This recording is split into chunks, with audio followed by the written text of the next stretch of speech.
নতুন বছরে আপনার ছবিগুলোকে করে তুলুন আরও অসাধারণ। এই ভিডিওতে আমরা দেখিয়েছি কিভাবে পিক্সআর্ট এবং লাইটরুম ব্যবহার করে চমৎকার নতুন বছরের ছবি তৈরি করা যায়। সহজে ধাপে ধাপে গাইডের মাধ্যমে আপনি শিখবেন ছবি এডিটিং এর সেরা কৌশল। চলুন আর কথা না বাড়িয়ে শুরু করা যাক। আর হ্যাঁ, সাবস্ক্রাইব প্লিজ। তো বন্ধুরা, আমরা সরাসরি মোবাইল স্ক্রিনে চলে আসলাম। মোবাইল স্ক্রিনে চলে আসার পর আমরা ছবি এডিট করার জন্য প্রথমেই পিক্সআর্ট যে অ্যাপ্লিকেশনটা আছে আমি সেটাতে ট্যাপ দিয়ে সেই অ্যাপে চলে গেলাম। আপনি এই অ্যাপটি গুগল প্লে স্টোর পেয়ে যাবেন, আমার ভিডিও ডিসক্রিপশন বক্সেও লিঙ্ক দেওয়া থাকবে। তারপরে আপনি যে প্লাস আইকন দেখতে পাচ্ছেন সেই প্লাস আইকনে ট্যাপ দিয়ে প্লাস আইকনে চলে যাবেন। তারপর আপনার গ্যালারি এখানে শো করবে। তো আমি আমার গ্যালারি শো করার জন্য এখানে যে সিওল দেখতে পাচ্ছেন আমি সিওলে ট্যাপ দিয়ে দিলাম। সিওলে ট্যাপ দেওয়া মাত্রই আমার ফোনের সমস্ত গ্যালারি এখানে ওপেন হয়ে গেল।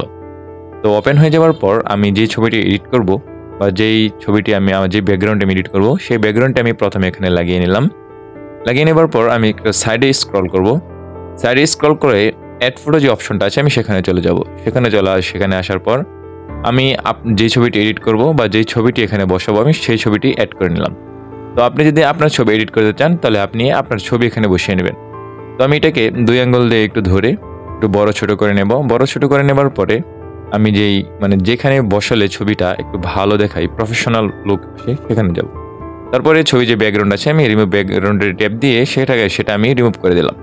তো রিমুভ করে দেওয়ার পর আমি ছবিটাকে আরেকটু বড় বানাবো। বড় বানানোর কারণ হচ্ছে ছবিটাকে আরও একটু প্রফেশনাল লুক দিতে হবে। তো সেজন্য আমি ছবিটাকে বড় বানিয়ে খুব সুন্দরভাবে মাঝখানে আমি রেখে দিলাম। তারপরে রাইটে ট্যাপ দিয়ে দিলাম।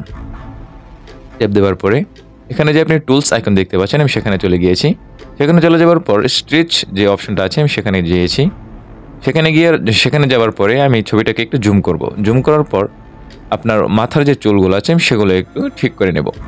তো আপনি দেখতে পাচ্ছেন যে আমি খুব সুন্দরভাবে আমার আঙুল দিয়ে এই ছবিগুলোকে আমি একটু চুলগুলোকে আমি একটু বাঁকা থেকে সোজা করে দিচ্ছি, বা যেভাবে রাখলে খুব সুন্দর দেখা যায়। তখন আপনি এখন দেখতে পাচ্ছেন যে চুলগুলো খুব এলোমেলো ছিল, এখন খুব সুন্দর দেখাচ্ছে। তারপরে আমি এখন কি করব, আমি এখন এই ছবিটাকে আরও একটু প্রফেশনাল লুক দেওয়ার জন্য আমি ছবিটাকে আরেকটু কাস্টমাইজ করে নেব। তো আমি ছবিটি ইতিমধ্যে ডাউনলোড করে নিয়েছি। তো ডাউনলোড করে নেওয়ার পর আমরা এখন এই অ্যাপ থেকে লাইটরুম অ্যাপে চলে যাব। তো আপনার এই লাইটরুমের অ্যাপের লিঙ্কটি আমার ভিডিও ডেসক্রিপশন বক্সে দেওয়া থাকবে, আপনি সেখান থেকে ব্যবহার করতে পারবেন। তো আপনি দেখতে পাচ্ছেন। আর হ্যাঁ, আমি যে প্রিসেটগুলো ব্যবহার করব সেই প্রিসেটগুলো আপনারা আমার মতো ব্যবহার করতে পারবেন। যে ব্যাকগ্রাউন্ডগুলো ব্যবহার করেছি সেগুলোর লিঙ্ক এই ভিডিও ডেসক্রিপশন বক্সে দেওয়া থাকবে, আপনি সেখান থেকে চাইলে দেখে নিতে পারেন। তো আমি এখান থেকে প্রিসেটটি কপি করে নিয়ে আমার যেই ছবিটা আমি এডিট করবো আমি সেই ছবির উপর প্রিসেটটি পেস্ট করে দেব। এভাবে পেস্ট করে দিয়েছি। দেখেন আপনি ছবিটি কত সুন্দর হয়েছে। এখানে এই যে আগের ছবি এটা আর এখনের ছবি এটা প্রিসেট ব্যবহার করার পরে আপনি দেখতে পাচ্ছেন কত সুন্দর একদম প্রফেশনাল একটা ছবি তৈরি হয়ে গেছে। তারপর শেয়ার অপশনে ট্যাপ দিয়ে আমি ডাউনলোড করে নেব। তো এই ছবিটি আমার ইতিমধ্যেই ডাউনলোড হয়ে গিয়েছে, আমার ডিভাইসে চলে আসছে। তো আপনারা দেখতে পাচ্ছেন খুব সিম্পলিভাবে আমি ছবিটি ডাউনলোড করে নিয়েছি। আপনি আপনাদেরকে দেখাই, এই দেখেন আমার এই ছবিটি কত সুন্দর প্রফেশনাল হয়েছে।